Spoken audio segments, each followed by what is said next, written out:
In 2004, the Nobel Peace Prize was awarded to an African woman for planting trees. Madam Chairman, fellow Toastmasters, and honored guests, the foundation for this speech is a biography broadcast on U.S. Public Radio.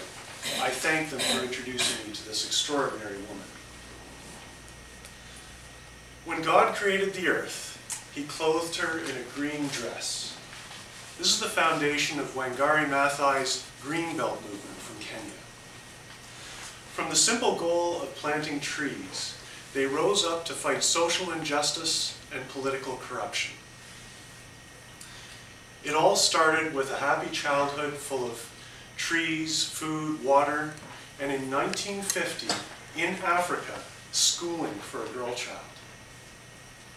Already leading the way for women, Maathai went on to university in the United States and eventually acquired a PhD.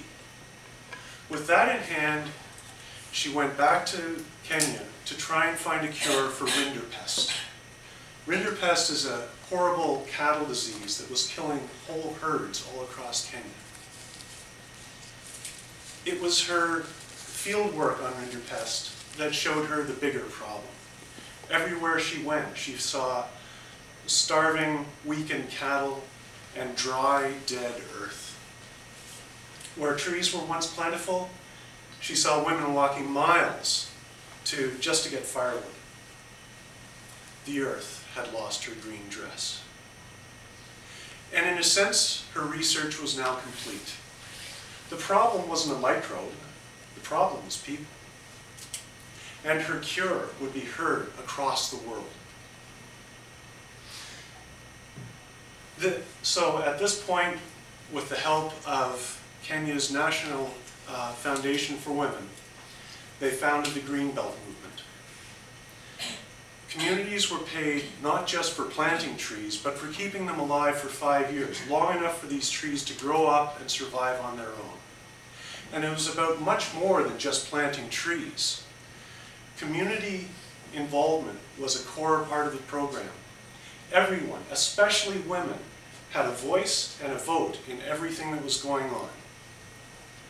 As Green Belt movement meetings grew and progressed, they started addressing more than just environmental issues, to talk about everything that was impacting a particular village.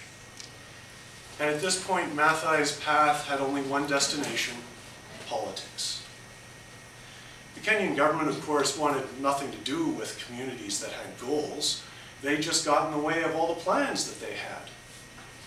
But that wasn't a serious problem after all. These were just a bunch of women.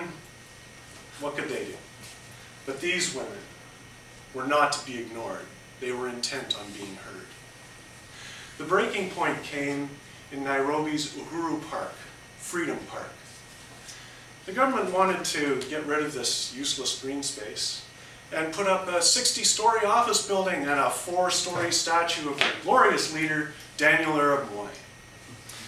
When Maathai led a protest against the plan, the government had no choice. They did the obvious thing. They closed the Green Belt movement's offices and sent out an arrest warrant for Maathai.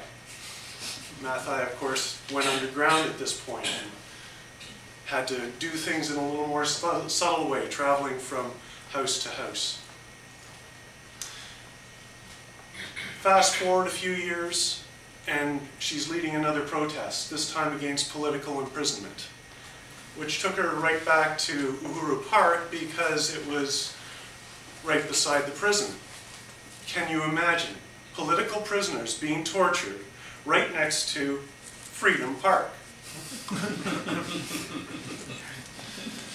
But these are just a couple of Maathai's adventures. Her persistence carried her through all of this. Wangari Maathai's life is an ongoing, outspoken push to address the needs of the people and the environment. Year by year, community by community, Green Belt has raised the prospects of whole communities, improved the lot of women throughout the region, and shown the world that women can make a difference. Eventually, word of her achievements got all the way to Sweden. And the Nobel Committee no doubt had grand things to say about her, but I suspect their introduction was probably longer than this whole speech. So allow me to say for them and for the rest of us, Maathai shows us that peace and a healthy environment go hand in hand. Madam Chair.